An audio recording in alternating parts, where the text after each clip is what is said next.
A Marlene, Andrew y Julia. Prefacio. Si bien este libro tiene una entidad propia, como los demás volúmenes de la historia de la civilización de que forma parte, sucede que el volumen que le precede cronológicamente en la serie ha sido escrito por el mismo autor.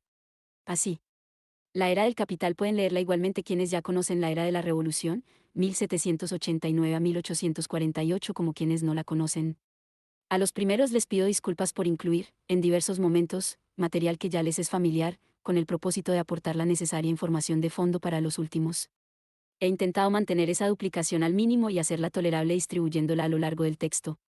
Este libro puede, eso espero, leerse independientemente. En efecto, no debiera exigir más que una educación general suficiente, puesto que va destinado a un lector no especializado. Si los historiadores desean justificar los recursos que la sociedad destina a su tema de estudio, por modestos que sean, no deberían escribir exclusivamente para otros historiadores. Con todo, supondrá una ventaja tener un conocimiento elemental de la historia europea. Supongo que los lectores podrán, si es realmente necesario, entendérsela sin ningún conocimiento previo. De la toma de la Bastilla o de las guerras napoleónicas, pero tal conocimiento les ayudaría. El periodo de que trata este libro es comparativamente corto, pero su ámbito geográfico es amplio. No es ilusorio escribir sobre el mundo de 1789 a 1848 en términos de Europa, en realidad, de Gran Bretaña y Francia, sin embargo, puesto que el tema principal del periodo después de 1848 es la extensión de la economía capitalista a todo el mundo, y de ahí la imposibilidad de seguir escribiendo una historia puramente europea, sería absurdo escribir su historia sin dedicar una sustancial atención a otros continentes.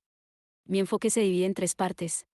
Las revoluciones de 1848 constituyen un preludio a una sección sobre los principales movimientos del periodo, que analizo desde una perspectiva continental y cuando es necesario, mundial, más que como una serie de historias, nacionales, independientes.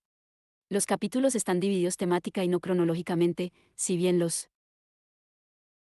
principales subperiodos grosso modo, la tranquila pero expansionista década de 1850, la más turbulenta de 1860, el auge y la depresión de principios de la de 1870, deberían ser claramente discernibles. La tercera parte consiste en una serie de secciones interrelacionadas sobre la economía, la sociedad y la cultura del tercer cuarto del siglo XIX. No pretendo ser un experto en todo el inmenso tema de estudio de este libro, sino más bien en minúsculas partes de él, y he debido confiar en información de segunda, y hasta tercera, mano. Pero es inevitable. Se ha escrito ya abundantemente sobre el siglo XIX y cada año añade más altura y volumen a la montaña de publicaciones especializadas que oscurece el firmamento de la historia.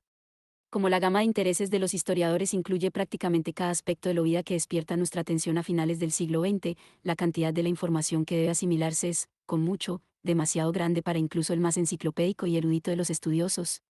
Aunque él o ella sean conscientes de la situación, a menudo, en el contexto de una síntesis de amplio espectro, la información debe reducirse a un parágrafo o dos, una línea, una mención pasajera o ser omitida con pesar.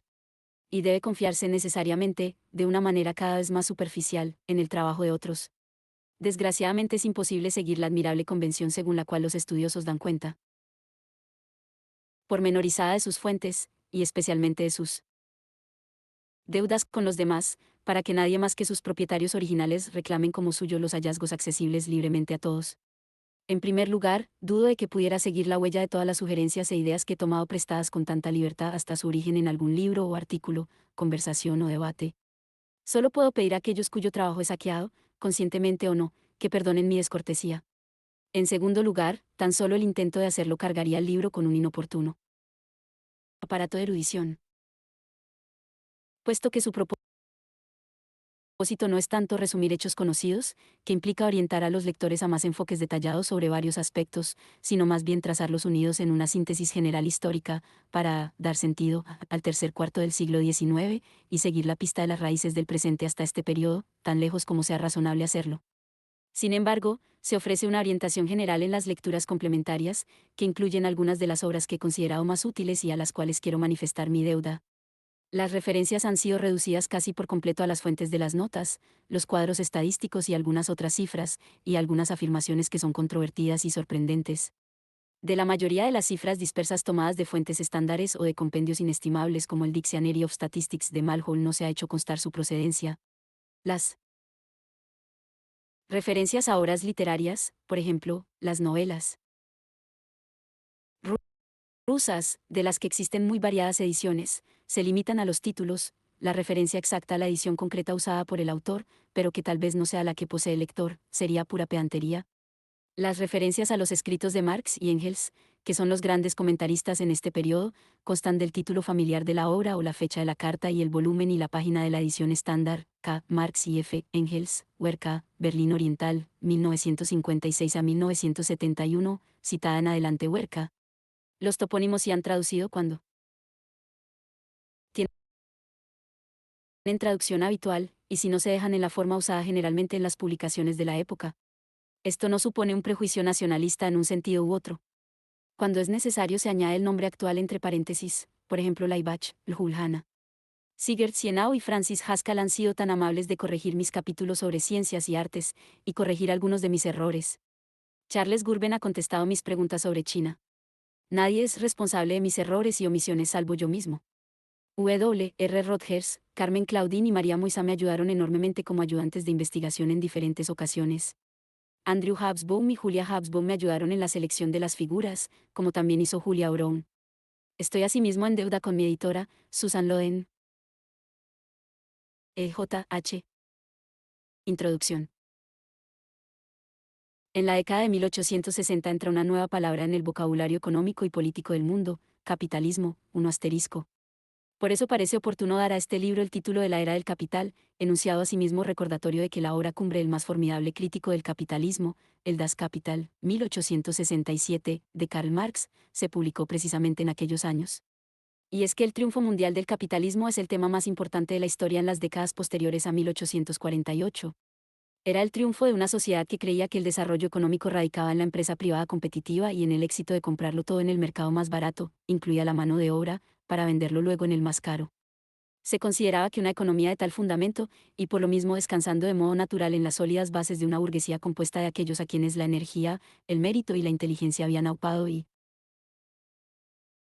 mantenido en su actual posición, no solo crearía un mundo de abundancia convenientemente distribuida, sino de ilustración, razonamiento y oportunidad humana siempre crecientes, un progreso de las ciencias y las artes, en resumen, un mundo de continuo y acelerado avance material y moral. Los pocos obstáculos que permanecieran en el camino del claro desarrollo de la empresa privada serían barridos.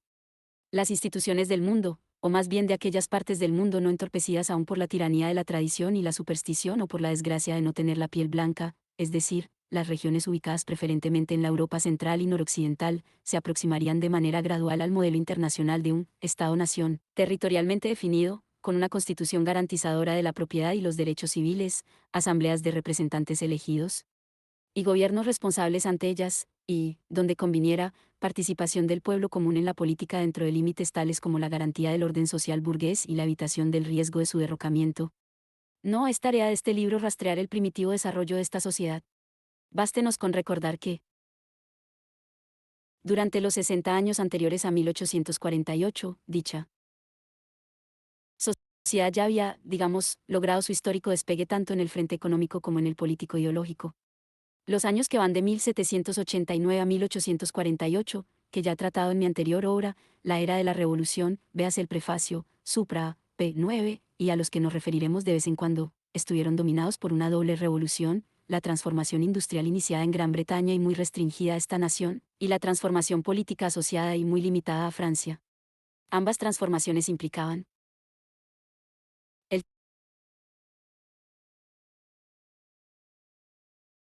triunfo de una nueva sociedad, pero por lo visto sus contemporáneos tuvieron más dudas aún que nosotros respecto a si iba a ser la sociedad del capitalismo liberal la triunfante, o lo que un historiador francés ha denominado la burguesía conquistadora. Detrás de los burgueses ideólogos políticos se hallaban las masas, siempre dispuestas a convertir en sociales las moderadas revoluciones liberales. Debajo y alrededor de los empresarios capitalistas se agitaban y movían los descontentos y desplazados, pobres trabajadores. Las décadas de 1830 y 1840 fueron una época de crisis, cuyo exacto resultado solo se atrevían a predecir los optimistas. No obstante, el dualismo de la revolución acaecida entre 1789 y 1848 proporciona a la historia de ese periodo unidad y simetría. En cierto sentido es fácil escribir y leer acerca de esos años, ya que cuentan con un tema claro y una forma clara, además de que sus límites cronológicos se hallan tan claramente definidos. Como podemos esperar de los asuntos humanos. Con la Revolución de 1848, que es el punto de partida de este volumen, se quiebra la anterior simetría y cambia la forma. Retrocede la revolución política y avanza la revolución industrial. El año 1848, la famosa Primavera de los Pueblos, fue la primera y la última revolución europea en el sentido, casi, literal, la realización momentánea de los sueños de la izquierda, las pesadillas de la derecha, el derrocamiento virtualmente simultáneo de los viejos regímenes existentes en la mayor parte de la Europa continental al oeste de los imperios ruso y turco, de Copenhague a Palermo, de Brasilia a Barcelona. Se la había esperado y predicho parecía ser la culminación y la consecuencia lógica de la era de la doble revolución. Pero fracasó universal, rápida y definitivamente, si bien este último extremo no fue comprendido durante muchos años por los refugiados políticos. En adelante, no se daría ninguna revolución social general del tipo que se había vislumbrado antes de 1848 en los países avanzados del mundo. El centro de gravedad de tales movimientos sociales y revolucionarios y, por tanto, de los regímenes sociales y comunistas del siglo XX iba a encontrarse en las regiones marginadas y atrasadas, aunque en el periodo que tratamos en este libro los movimientos de esta especie siguieron siendo episódicos, arcaicos y subdesarrollados. La expansión repentina, vasta y aparentemente ilimitada de la economía capitalista mundial proporcionó ciertas alternativas políticas en los países avanzados.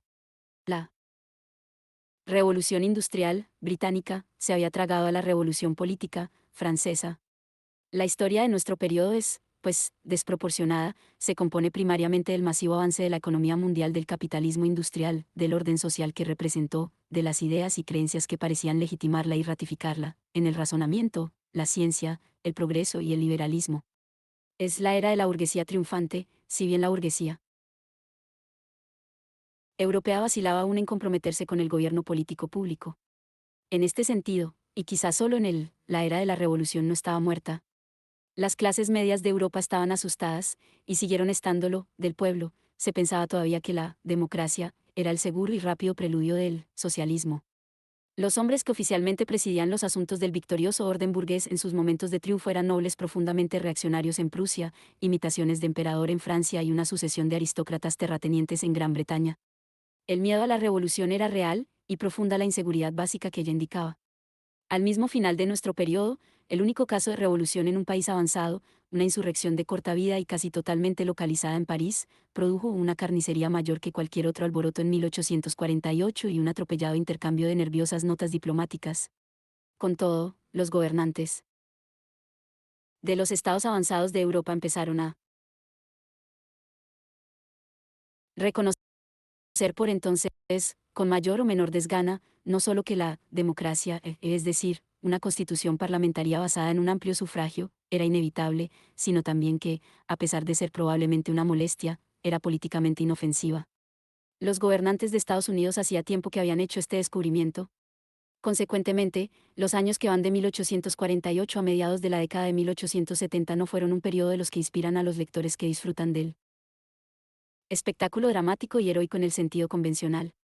Sus guerras, en cantidad más considerable que los 30 años precedentes o los 40 posteriores, o fueron breves operaciones decididas por la superioridad tecnológica y organizada, como la mayoría de las campañas europeas de ultramar y los rápidos y decisivos combates por los que se estableció el Imperio alemán entre 1864 y 1871, o matanzas absurdas que ni siquiera el patriotismo de los países beligerantes quiere explicar con agrado, como la Guerra de Crimea de 1854 a 1856.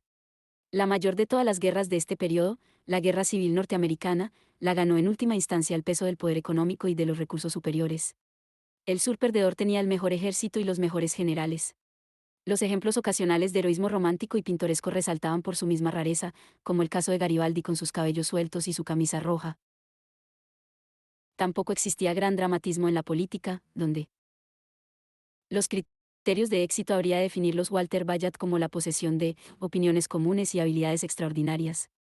Era evidente que a Napoleón III le resultaba incómodo vestir la capa de su gran tío el primer Napoleón.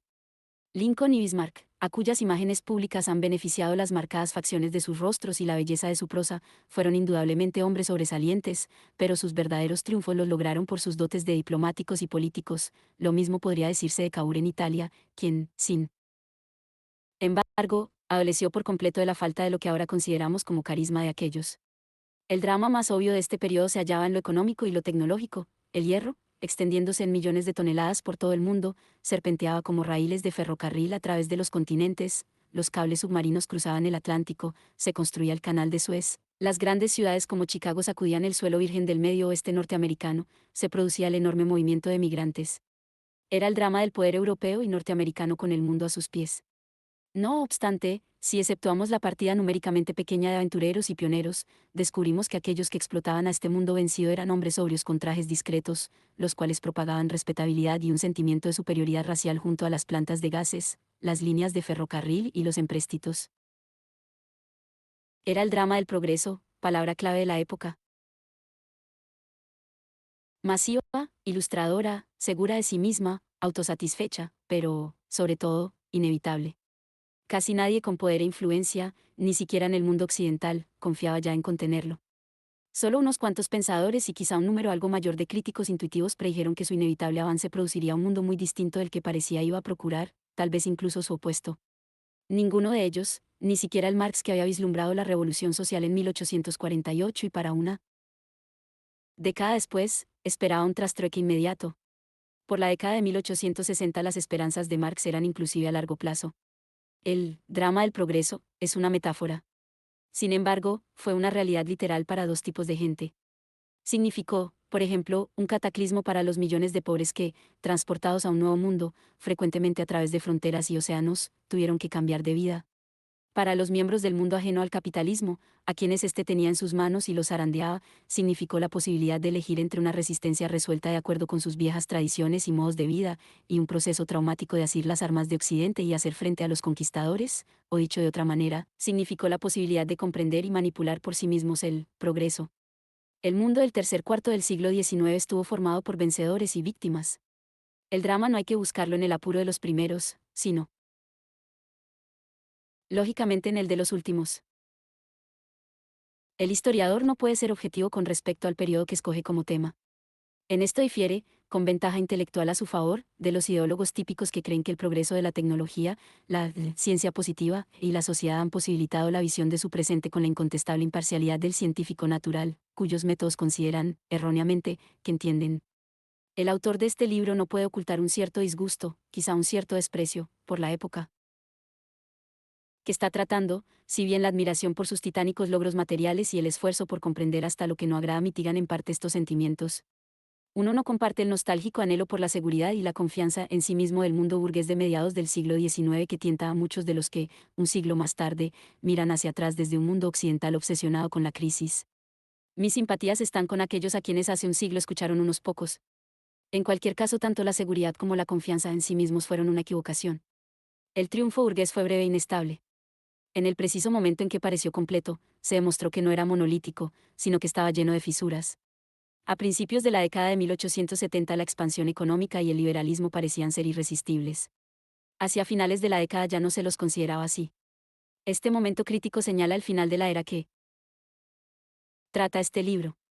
Al revés de lo ocurrido con la Revolución de 1848, que indica su punto de partida, ninguna fecha conveniente o universal señala tal coyuntura.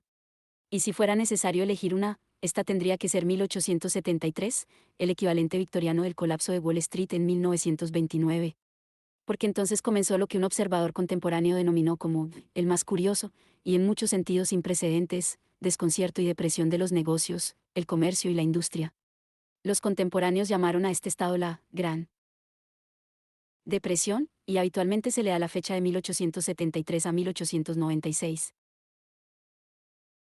Su peculiaridad más notable, escribía el mismo observador, ha sido su universalidad, ya que ha afectado a naciones implicadas en la guerra y también a las que han mantenido la paz, aquellas que cuentan con una moneda estable, y aquellas que tienen una moneda inestable, aquellas que viven con un sistema de libre intercambio de productos y aquellas cuyos intercambios se encuentran más o menos limitados. Igual de penoso ha sido para viejas comunidades como Inglaterra y Alemania, que para Australia, Suráfrica y California, representantes del mundo nuevo, ha sido una tremenda calamidad, insoportable tanto para los habitantes de las estériles Terranova y Labrador, como para los de las soleadas, productivas y dulces islas de las Indias orientales y occidentales, y no ha enriquecido a aquellos que se hallan en los centros de los intercambios mundiales, cuyas ganancias son de ordinario mayores cuando los negocios fluctúan y varían más. 2. De este modo escribía un eminente norteamericano el mismo año que, bajo la inspiración de Karl Marx, se fundó la Internacional Socialista y del Trabajo. La depresión iniciaba una nueva era, y por esa razón puede servir adecuadamente de fecha final de la vieja. Primera parte. Preludio revolucionario. 1. La primavera de los pueblos. Lee por favor los periódicos con mucho cuidado, ahora merece la pena leerlos.